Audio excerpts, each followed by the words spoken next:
Letter to His Majesty the Emperor of Russia. Sire, a sentiment, a sacred duty brings me to the feet of your Majesty, the zealous and faithful servant of a royal victim of adversity presumes to lift up his voice to your throne, surrounded by every prosperity which fortune can allow. Will you refuse to hear him, unexpectedly torn from Napoleon and as it were struck with sudden death at his side? I have since wandered as in another universe, pursued everywhere by the recollection of sufferings which I have witnessed, and can no longer share. It is at your feet, sire, that my heart prompts me to seek for an alleviation of my affliction, for encouragement to my hope. Your treaty of the 2nd August 1815 with your illustrious allies stipulates that Napoleon is your prisoner and abandons to England the possession of his person and the care and necessary measures of his detention. I shall not say anything against that treaty, sire. I shall not even complain of the manner in which the British ministers execute that part of the treaty which you have entrusted to their care. The high interests of politics, the great grievances, however they may weigh upon the heart, are at this moment far from my thoughts. Domestic cares alone occupy my breast. I therefore implore your Majesty, as I have implored your high allies, to deign to protect the request which I addressed to the English government to be allowed to devote myself in London to the care of procuring for the illustrious captive, through the means allowed by the laws and regulations, some moral enjoyments, some physical comforts which will not be a burden to anybody. My request, sire, is an innocent favor, natural and simple, and against which no reasonable objection can be raised. Indeed, I profess strong claims on your Majesty's attention in making that request. You are far from being a stranger to them in abandoning to others the custody and detention of the captive. Your Majesty has certainly not renounced your right of superintendence over the marks of attention and respect due to his sacred person in renouncing all political interposition. Your Majesty is not intended to preclude yourself from contributing to the consolations approved by your individual sentiments and to those alleviations that do not interfere with the principal object in view. Every day, sire, at St. Helena, chains are imposed and their weight is aggravated in your name. Can you, sire, have allowed your name to reach that spot only to authorize odious and intolerable acts of severity? He upon whom these acts are inflicted, sire, is the same to whom you long gave the name of brother. Your royal heart cannot forget it. It cannot remain insensible, either for appeal in order to obtain a small favor, to your sympathy, to your recollections, and even to your dignity. Your magnanimous mind, sire, has shown itself too much the friend of public morality. It has displayed too much private delicacy and generosity in its various bearings to allow me to doubt for an instant of success, and what is, sire, once more the object for which I request your protection, merely to be allowed to be near the place of communication and conveyance that is on this spot the most favorable and in the situation the most proper, to be able, according to the prescribed forms and regulations, to continue from afar those domestic cares which I am no longer allowed to exercise in the prison itself. That is all.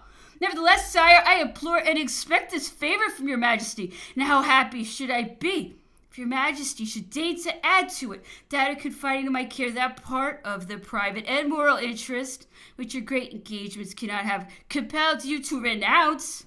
And who better than myself, sire, could fulfill that duty? Who could devote himself to it with more ardor? I have banished myself from my native country in order to be able to give up to that purpose the rest of my life without interruption or restraint. Deign, sire, to listen to me and comply with my request. I beseech you, and on whom are these cares to be bestowed? In whose favor do I solicit to be allowed to sacrifice myself? Sire, it is in favor of the man whom you once called your friend. The reign of your Majesty is sufficiently distinguished by prodigies and monuments of glory. With these, history is already provided. Let it also record acts of a more exalted virtue. Do something for friendship. Let history say of you, in the midst of the most violent political contest that ever existed. He gave the example of something still greater than victory. He remembered, he respected the feelings of ancient friendship. How many times in our rock have I heard the Emperor Napoleon conversing on the past events of his life as if they had occurred several centuries ago, and already speaking the language of history, say, I never had any war with the Emperor Alexander, but a political one. That war had nothing to do with our individual feelings. I cannot suppose him to feel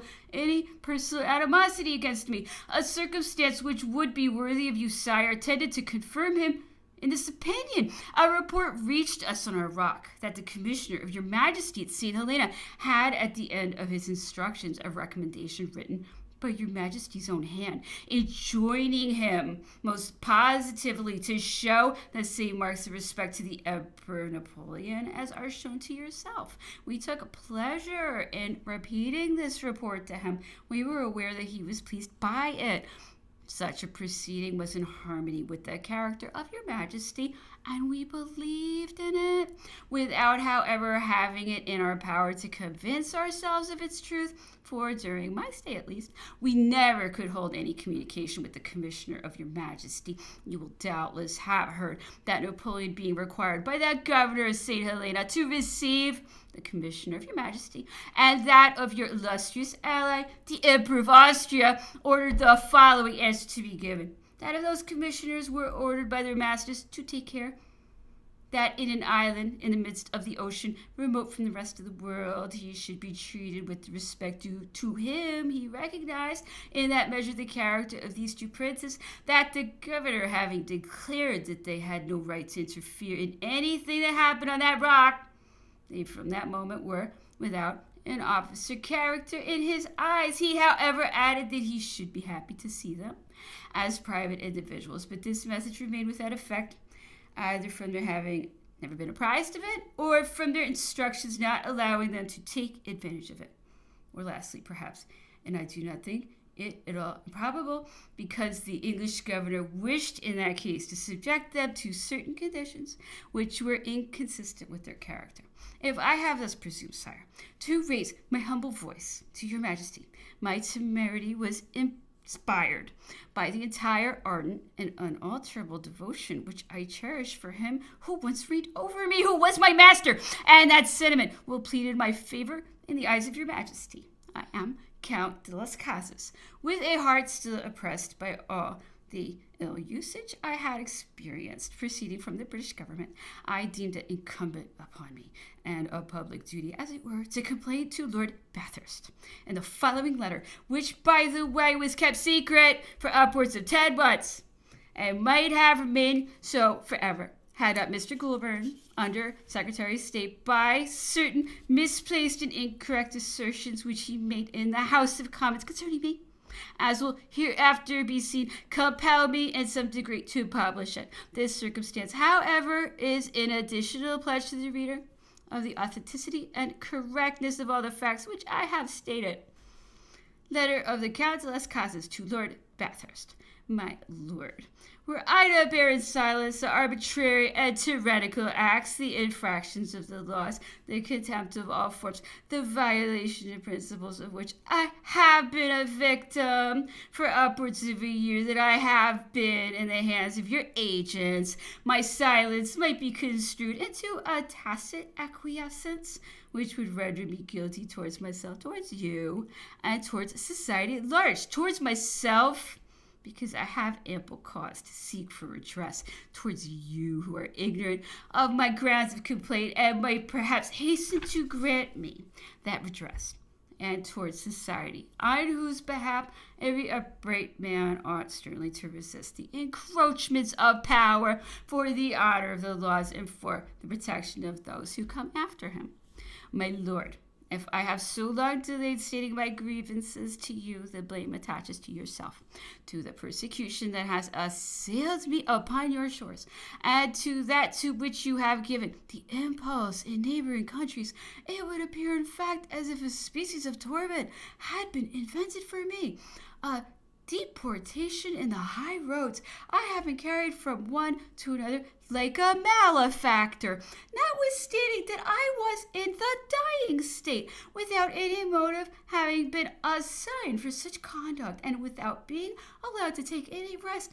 How then was it possible for me to write you, if I now address your lordship personally respecting what concerns me? It is because of all the acts of which I have to complain have originated and have been continued in your department and under your name, and that of other hands have since oppressed me. I am indebted to your lordship for being placed within their reach, and to your suggestions for the treatment which they have inflicted upon me. My lord, I am one of the four to which your orders at Plymouth have reduced the number of those who eagerly sought the happiness and glory of following the illustrious victim of the dreadful hospitality of the Belverfin. I followed my sacred occupation at Longwood to the best in my power.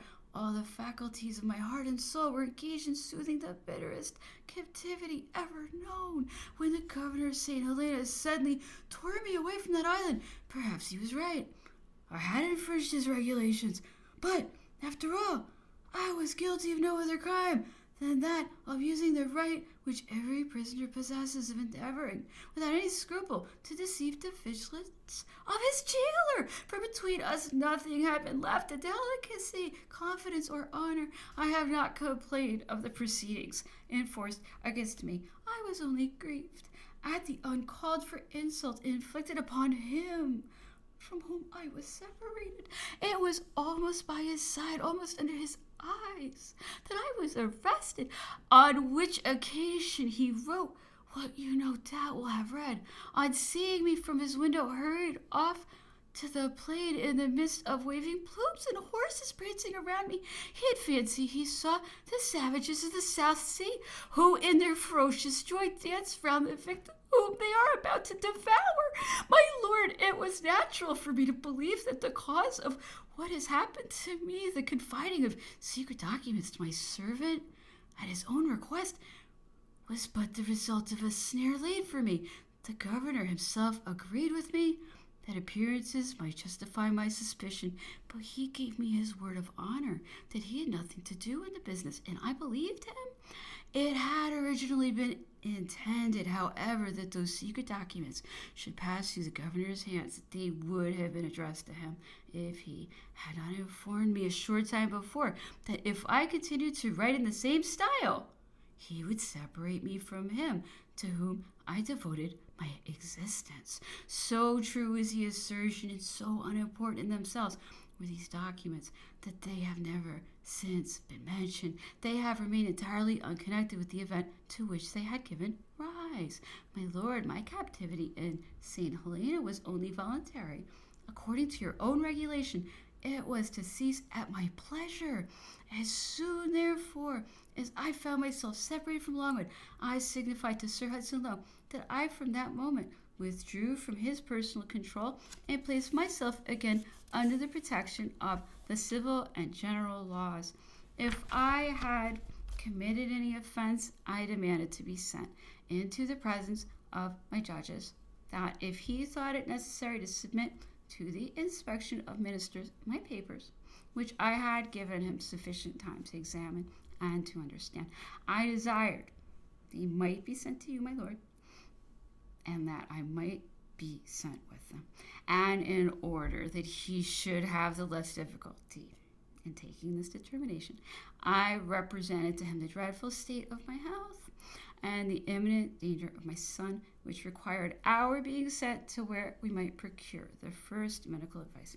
And I further added that I submitted willingly and unreservedly to every restriction, however illegal, that your lordship might deem it necessary to impose upon me when I should have arrived in England. Sir Hudson Lowe did not think himself at liberty to take this step, and after he had long hesitated and had kept me a close prisoner in the island during 5 or 6 weeks, he at last sent me off to the Cape of Good Hope, according to the letter of his instructions, a measure which he might and certainly ought to have adopted within a few days after my arrest.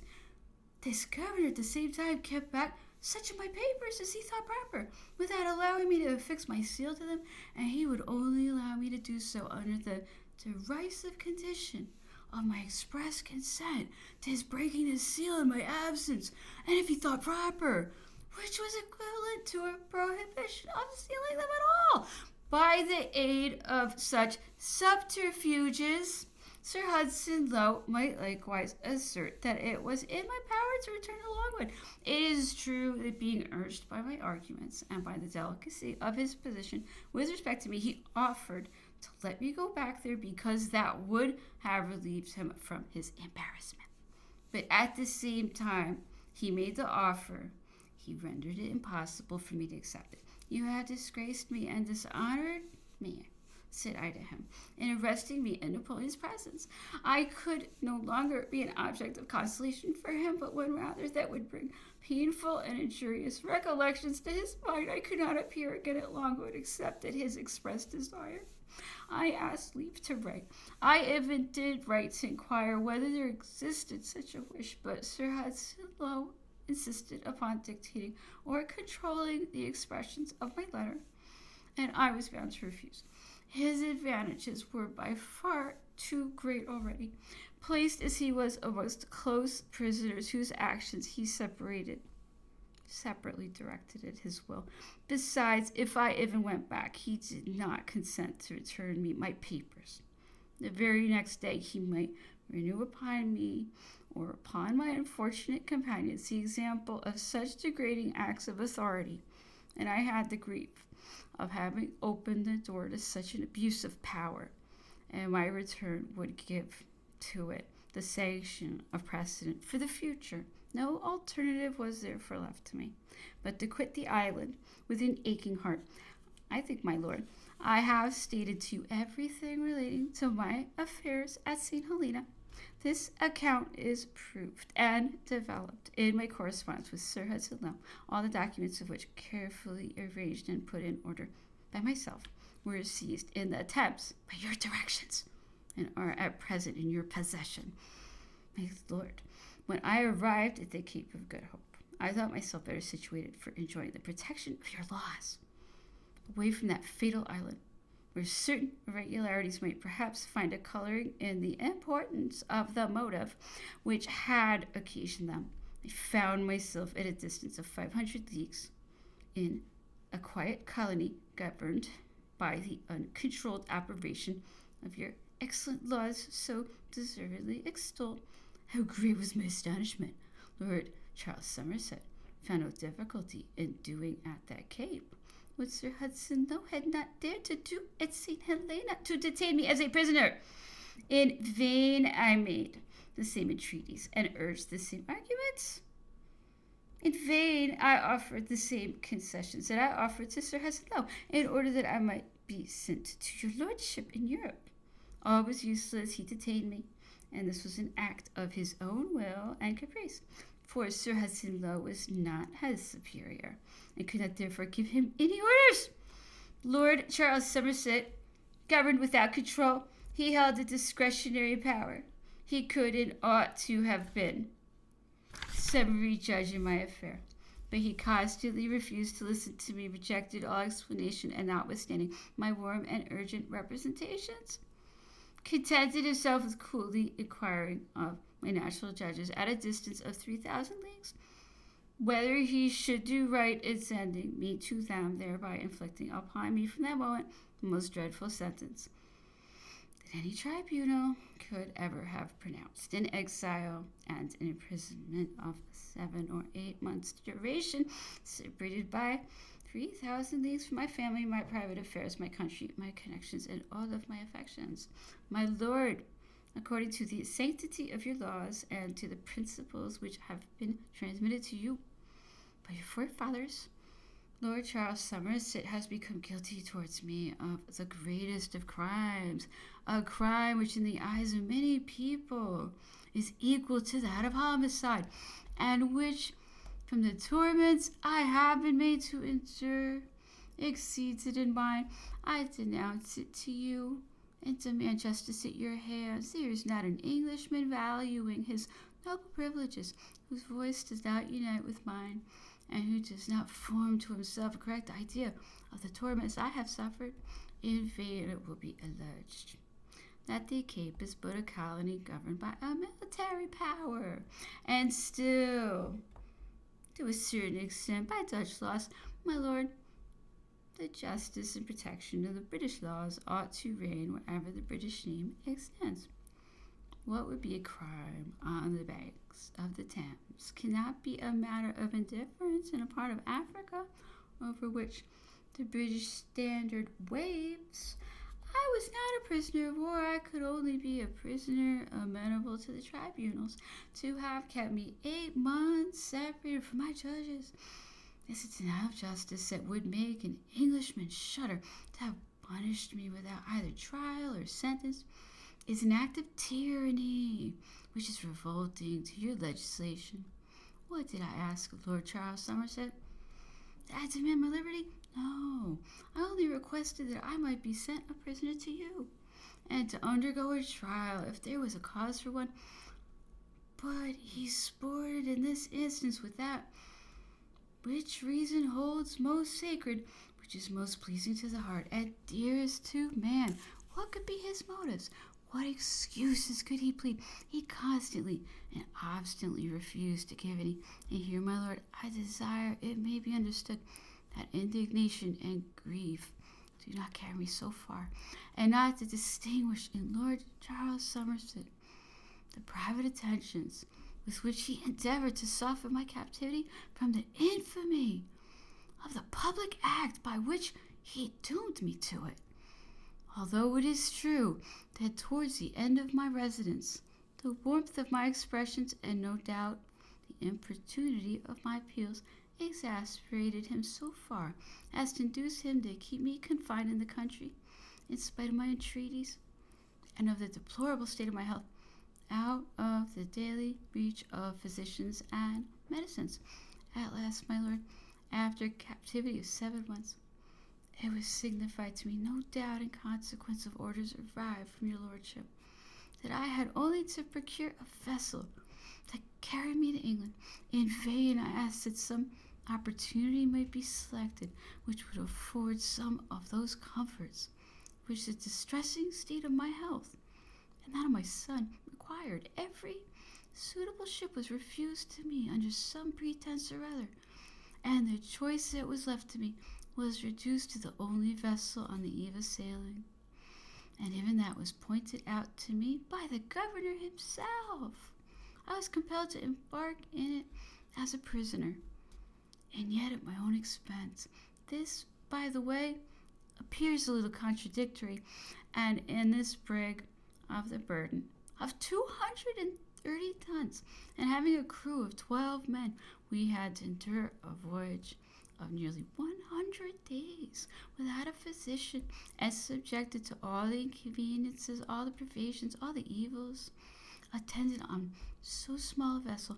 This, my lord, is all that concerns my affair at the Cape of Good Hope, the proofs and particulars of which are to be found in my correspondence with Lord Charles Somerset, which was seized in the Thames by your orders, and is at present in your possession.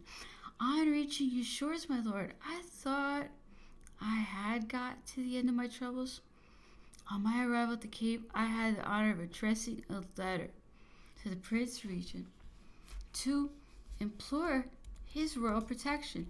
I had also written one to your lordship upon the same subject, and I had no doubt that the order given for my return was owing to those letters. Already I felt my sufferings alleviated by the pleasing prospect of seeing some friends I have in London, and of resuming the management of my private affairs, which had been either neglected or totally ruined during an absence of upwards of 3 years.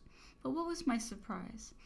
On arriving in the Thames, I was instantly placed in solitary confinement, and had seals put upon my papers. A few hours afterwards, one of your messengers came to seize my person in the middle of the night, signified to me the order for my being conveyed to the continent and conducted to Dover for the purpose of sending me there. A delay of 3 days having occurred, his zeal led him to return this time to account. He restored my papers to me, procured me every facility for writing, did all he could to encourage me to write, and watched for the very last moment previous to my departure in order to make the most minute search after my papers and carry every one of them away to the very last written line. This, my lord, is a kind of snare which I am far from attributing to any other cause than to the baseness of the person who laid it. A similar circumstance had occurred at St. Helena. Sir Hudson Lowe, after having kept me confined for 5 weeks, during which he allowed me every facility to write, wished at my departure to search again amongst my papers, but it was sufficient for me to observe him how strange it would appear that he had afforded me the facility of confiding to paper ideas which I should otherwise have kept within my own breast. Sir Hudson Lowe instantly gave up the thought. It is an acknowledgment which, in justice to the governor, I am bound to make. What appears most strange, my lord, and what will hardly be credited, is that your messenger should have packed up all my papers in spite of my remonstrances, and have taken these away from me without writing down an inventory of them, or attending to any of the formalities required by all received notions of jurisprudence throughout the world, persuaded that this deviation from the first principles proceeded from the ignorance of the subaltern, and not from the orders of the minister. I sought for your own interest, my lord, to remedy the evil by obtaining and hastening to affix my seal to the papers, in order that you might rectify in time the errors of your agents. I am anxious that your lordship should appreciate the motive of this proceeding.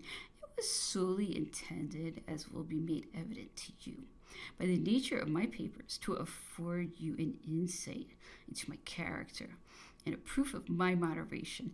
I had the honor of writing to Lord Sidmouth to this effect on the spur of the moment, and of pointing out to him at the same time how necessary my presence would be at the examination of my papers, which are very easily understood by the most trifling explanation for myself, but which might remain quite unintelligible in my absence. Lord Sidmouth had not honored me with a reply. Your agent, however, my lord, outstepping the bounds of that decency and generous feeling which particularly characterize the individuals of your nation, contrived to add more bitterness to his mission than he could well have imagined. After having offended me once by grossly insulting the person whom I venerate above all others in the world, he heaped upon myself every expression of insult which language affords, for no other reason than that I would not enter into a conversation with him. He had received your orders to guard me, but could he suppose that you wished to extend your power so far as to force me to associate with him? This man had an assistant of whom I have no reason to complain, although he took a part in inflicting the treatment I experienced. I could, however, occasionally remark a certain reserve in him towards me, and he was besides urged on and excited by the other.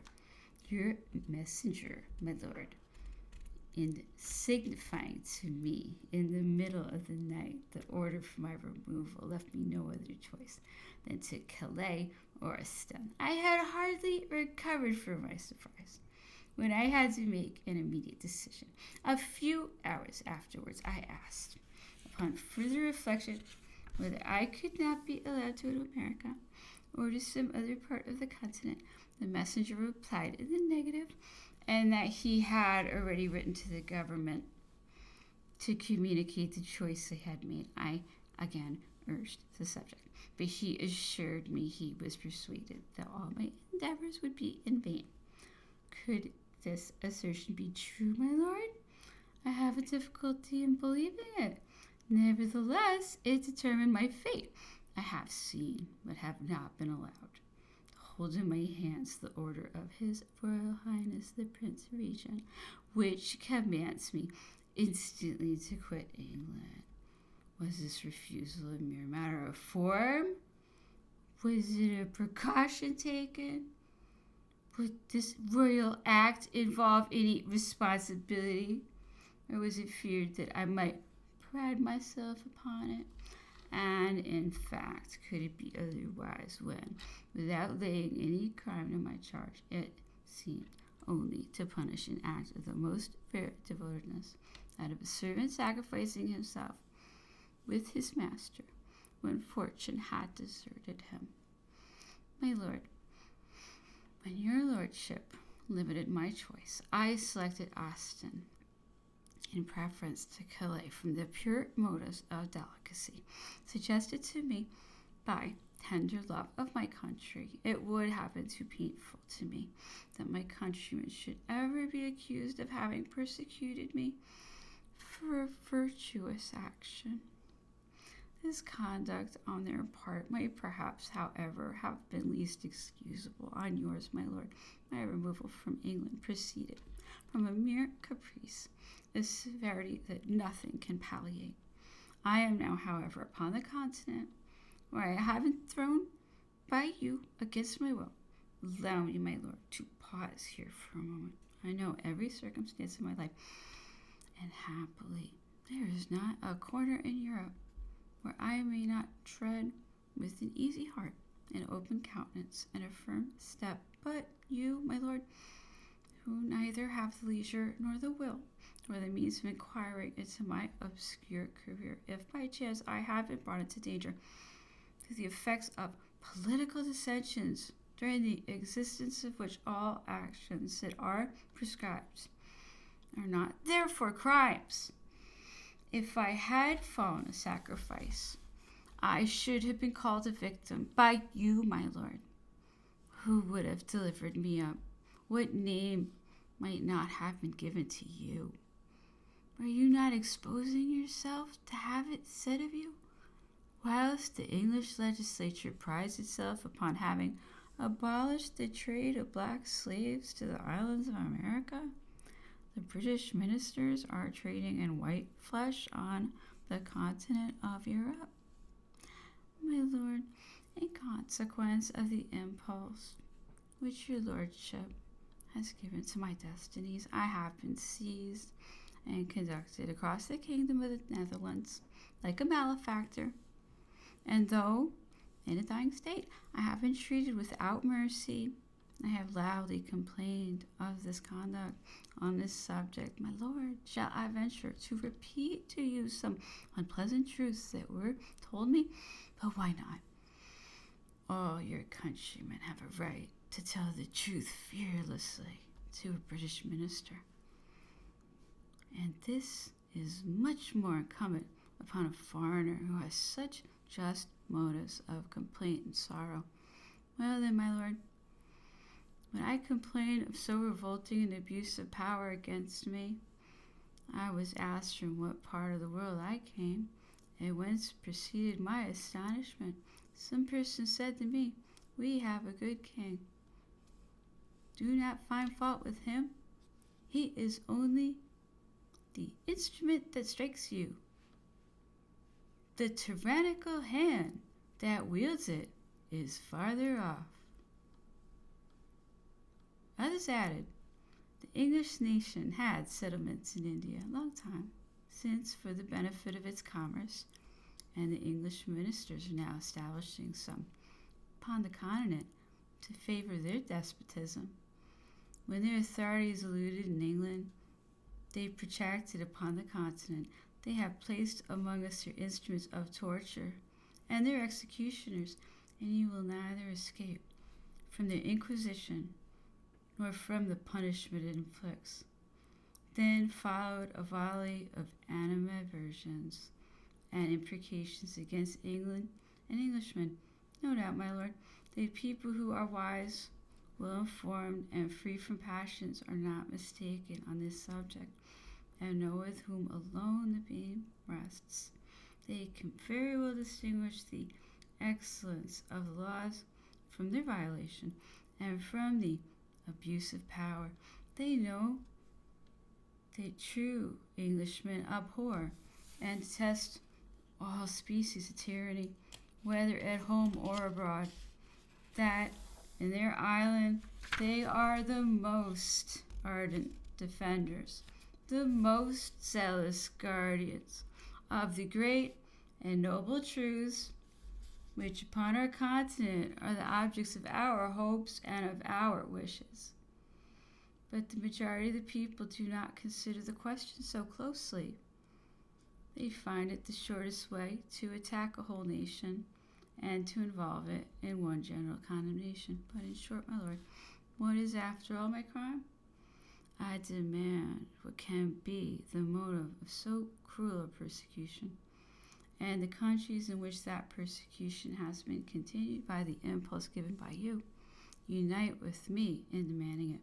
Everywhere the authorities who have exercised their jurisdiction over my person have carefully avoided seeing me. The rights which I possessed would have embarrassed them, and they could not have assigned any motive for their acts. They are ignorant of the origin and of the cause of them. From the Cape of Good Hope to the place where I now am, whenever I have asked what sentence had been pronounced, what charge had been preferred against me, I have been answered by the production of an order. And when I have required a motive to be assigned, I have received no answer at all. My lord, I had the honor of addressing to you from the Cape the following observation, which I now repeat.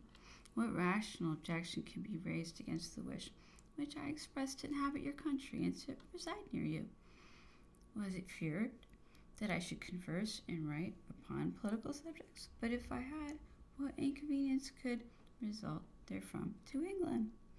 Was it feared I should publish unwelcome complaints respecting your administration? But there is a spot on the continent where I am forbidden to give vent to those complaints, and where I should not find everybody disposed to listen to them. Placed on your own territory and within your reach, was not that the situation which you would have had the surest hold upon me, but the greatest authority over me? If I became guilty, had you not your general laws? If I became obnoxious, had you not your private laws? And moreover, your alien belt. Lastly, and above all, you had as a pledge of my reserve and moderation my wish to remain near you. That wish was great, my lord, and I will tell you why. My residence in England would have enabled me to fulfill the hopes and the destiny of my life by devoting myself forever to procure, consistently with your regulations and through the legal channel allowed by you, some consolidations and comforts to him whose loss I deplore. I suppose, my lord, that you and your colleagues have a sufficient degree and elevation of mind to fulfill on this occasion a political duty, and at the same time to remain strangers to all motives of personal animosity. Having secured the safe custody of the captive, you cannot grudge the enjoyment of any indulgence that is not a burden to you, and you will, on the contrary, facilitate the means of his obtaining them. I implore, therefore, to be allowed to undertake the sacred duty of bestowing them. My heart feels the want of fulfilling it. I will do it in good faith. I should have convinced you, my lord, had I been able to see you, and I do not despair yet. I still solicit again. I had also considered, my lord, I must confess, that another chance of my admission existed in the wish which your lordship must have felt to take advantage of so favorable an opportunity to learn the truth. I thought both your situation and your character would prompt you to do so, and what conflicting evidence would you not thus have obtained to direct in your noble functions as jury? I should have replied to all your questions with candor and without passion.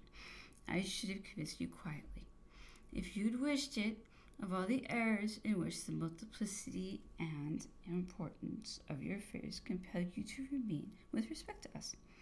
I have read in 3 different papers, the Times, the New Times, and the London Chronicle, your answer to Lord Holland on this motion relative to St. Helena, and I can assure you almost every line of it is founded on error. God forbid, my lord, that I should suspect that you do not believe yourself what you state. But your information has been erroneous. Your lordship has affirmed, for instance, that none of the relations of the Emperor Napoleon had written to him, whereas I myself delivered to him 3 or 4 letters sent by you through Sir Hesselot, from Madame, from the Princess Borghese, and from his brother Lucien. The fact in itself, my lord, is unimportant, but the want of exactness on this point must excite your doubts upon others and corroborate, in some degree, my assertions upon the remainder. Again, the part of your speech concerning myself is so garbled that, notwithstanding the unfavorable prejudice which I have a right to entertain against Sir Hesselot, I am persuaded that he will himself exclaim against the incorrectness of the statement. Be that as it may, my lord, in the heat of opposition and of conflicting parties, 2 true conclusions are invariably drawn from the same fact, and my conclusion cannot possibly be precisely yours. The public are aware of this, and would therefore have wished to establish theirs upon official documents. But you have thought proper to refuse to produce these documents. Will you not have thereby fixed public opinion? My lord, it is time to sum up after so long a statement. 1. I demand justice and redress for the abuse of power, the arbitrary and tyrannic act by which Lord Charles Somerset deprived me of my liberty during so long a period and in direct violation of the laws of his country. 2. I demand justice and redress for the irregular reforms with all my papers have been seized in the Thames without an inventory having been made of them, notwithstanding all my remonstrances. 3. I demand justice and redress for having been sent to the continent as a captive, in open violation of all principles and in consequence of an impulse given or instructions transmitted, obliged to pass through the Netherlands and adjacent countries as a malefactor. 4. I demand the examination and prompt restitutions of my papers seized on the Thames. Most of them have been respected by Sir Hesselot, and others are absolutely necessary to me in the daily occurrence of my domestic affairs. They contain all my titles of property and fortune. Without them, I'm deprived of everything. 5. I demand the restitution of my papers of St. Helena, the inventory of which, duly certified and signed by Sir Hesselot, is amongst the papers that have been seized in the Thames. My papers of St. Helena consist almost solely of a manuscript, in which are recorded day by day during 18 months. But as yet confusedly and without being settled, the conversations, the words, and perhaps even the gestures of him who so long guided the destinies of Europe. This manuscript, sacred by its nature and its object, was unknown. It was intended to remain unknown to all. I allowed Sir Hesselot to peruse it sufficiently to be convinced of its inoffensive nature in political matters. On arriving at the Cape, I had the honor to write to the Prince Regent through the Channel ministers as well as to the ministers themselves to place these precious materials under their special protection. I appealed to them in the name of justice and of history. They are, according to all laws, my sacred property, the property of my children and of posterity. 6. Lastly, and above all, I demand the restoration of the letter which the Emperor Napoleon did me the honor to address to me in my prison in the island of St. Helena, a letter entirely foreign to politics, read by the governor of St. Helena, read by ministers themselves, if they have thought proper to do so, cannot, consistently with any code of laws, be taken from the person whose property it is, however strong it might be in the tenor of its confidential expressions. This sacred and precious object is the reward of my life, a title for my children, a monument for my family. My lord, as I am by nature and reflection a friend to propriety and moderation, it is to you that I first address the enumeration of my grievances. It is of you alone that I quietly ask their redress. But if your lordship should not think proper to reply, it is then to your tribunal that I shall feel compelled to appeal. After that, to the tribunal of public opinion. And at last, and above all, to that dread tribunal, which holding the balance with an equal hand between tyrants and victims, secures in eternity the infallible triumph of all rights and all the final chastisement of all injustice.